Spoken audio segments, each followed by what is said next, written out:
In 15th century England, the seeds of rebellion and conspiracy were beginning to sprout. The English knight Henry Percy, famously known as Hotspur for his ferocity on the battlefield, ignited a revolt against the throne. After a bloody victory against the Scots, Hotspur demanded the king pay a ransom for his kinsman's release. King Henry IV refused, dismissing it as unnecessary trouble. Enraged, Hotspur insulted the king in open court and stormed out. The fires of rebellion were lit. Meanwhile, far from the luxury of the palace, Prince Henry, known to all as Hal, spent his days in the gritty taverns of London among commoners.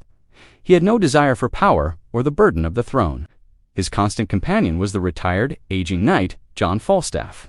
Hal sought to remain hidden among the masses, hoping to forget the weight of his royal inheritance. But destiny would not leave him in peace. One afternoon, a royal messenger arrived with grim news. The king was ill and wished to see his eldest son one last time. Though Henry was initially reluctant, Falstaff convinced him, saying, "If you are not by your father's side in his final hours, the guilt will haunt you forever."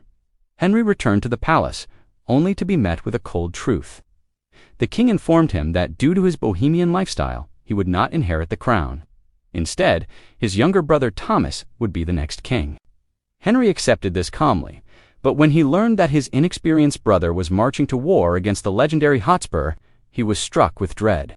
He wanted his brother spared from the bloodshed, but Thomas, blinded by arrogance, ignored his warnings. The next day, a stunning scene unfolded on the battlefield. Just as Thomas found himself in peril, Henry appeared, clad in armor. He did not wish for innocent soldiers to die for a family feud. He challenged Hotspur to single combat. The clash of their swords echoed through the air like thunder. After a long and grueling struggle, Henry used his wit and courage to overpower and kill Hotspur. A massive battle was averted, and thousands of lives were saved. Yet, despite his victory, Henry received no praise. Thomas felt Henry had stolen his chance for glory. Shortly after, Thomas was killed in a separate battle, and the king lay on his deathbed. Sir William Gascoigne, the king's chief justice, brought an urgent message. The kingdom was leaderless and would fall into chaos unless Henry took the throne. Henry faced his father in his final moments, venting years of suppressed anger and calling him a monster just before the old man breathed his last. Out of a life of simplicity, Henry emerged as King Henry V of England. Soon after his coronation, the Dauphin of France sent him a gifta simple tennis ball. It was a gesture of ultimate mockery and contempt. Gascoigne urged the king to view this as a provocation for war. Still, Henry remained a man of peace and did not want more blood on his hands. However, word soon arrived that the French king had sent an assassin to kill him. Fearing for the safety and honor of his kingdom, Henry was forced to declare war on France. He sought out his old friend John Falstaff, appointing him as his marshal and chief strategist. Upon landing in France, Henry realized the gravity of the situation. Though they captured the fortress of Harfleur after a long siege, the English were vastly outnumbered by the massive French army.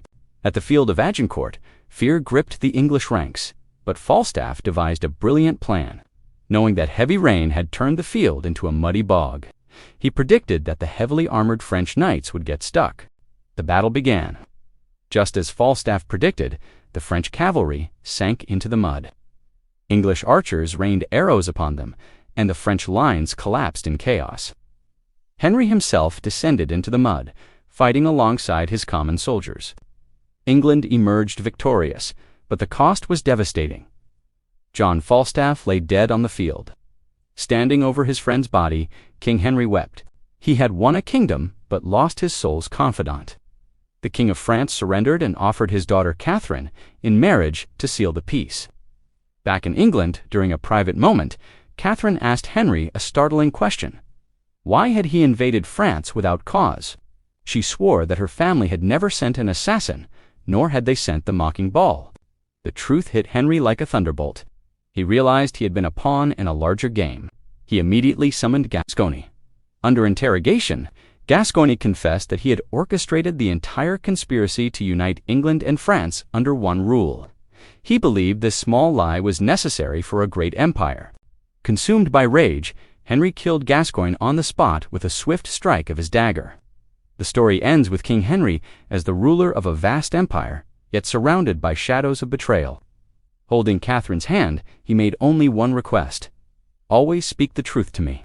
Outside, thousands cheered for their new king. But behind the celebration stood a man burdened by the loneliness of the crown and the scars of war. Thanks for watching.